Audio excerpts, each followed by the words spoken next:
So what's the solution? So how do we get there? Well, here's the thing. We got to recognize that wealth is intergenerationally created. Most people who get rich don't get rich in a lifetime. Oprah, that's once in a while. Bill Gates, that's once in a while. Most people are intergenerational wealth. That means what? That if black people want to catch up, we have to start saving wealth and passing it to the next generation. Our biggest problem ain't that we're splurging. Is that every time we splurge, we're stealing from our descendants. You're giving them no inheritance to get started with.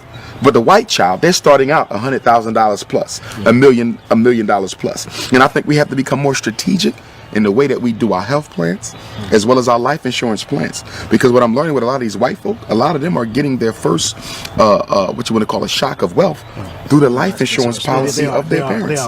We talk about that too. Yeah, so life insurance policy. Yeah, so there's so many different strategies towards wealth that we're not even thinking about because black people, our selfishness, it's also based on our, what you want to call it, emergency consciousness, survival instinct. We're only worrying about our life. We do not think about those who come after us. Now, you got to realize now, when we got out of slavery, white folks been already building wealth for a couple centuries. Right. We started behind the 8 ball.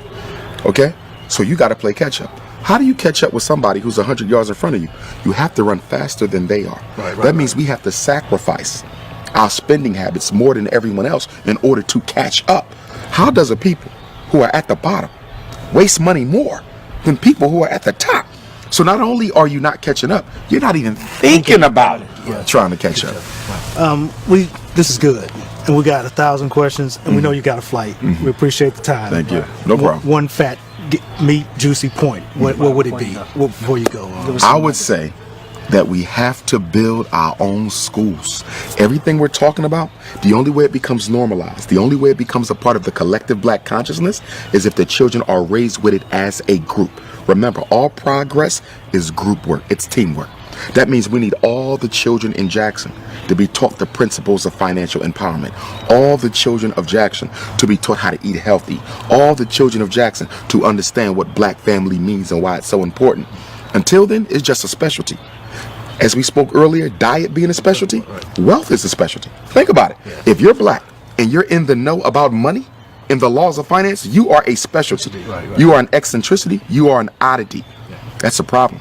Because for white people, gaining wealth is a regular part of their everyday conversation. Even poor white people are regularly talking about wealth.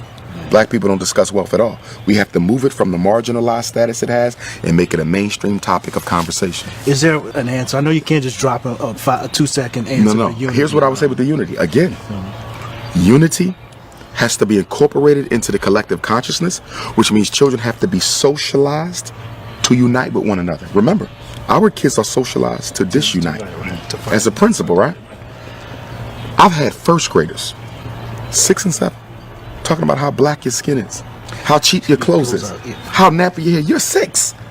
This your first year in school. How do you know all this? The parents. We are teaching our kids to be Negroes. So the only way you're going to undo that is to teach them to be Africans, which is why I want my school to be residential. Because I know sending them back to the same house that created the illness after school is going to undo everything I do from 8 to 3. You got the kids for 16 hours. I got them for 8. I can't win. Because the brain is the creature of repetition. Whoever gets to this the most will rule it. What did Adolf Hitler say? Come up with a lie, keep on telling the lie, be consistent with it. It ain't got to be the truth. But the brain cannot resist the temptation to believe something that is regularly presented before it. Repetition wins. We give our kids the white folks for the first 18 years of their life, then we want to remake them into Africans for the rest of their life. That's ridiculous. The formidable years of conditioning is birth to 12. The formidable years of conditioning is birth to 12. We give that to white people. And then when they turn 21, they already have habituated. They already have a personality. They already got hard habits. And now we want to re-Africanize them. Who does that? What people have ever gotten free, giving the best years of their children to their oppressor, the manipulator?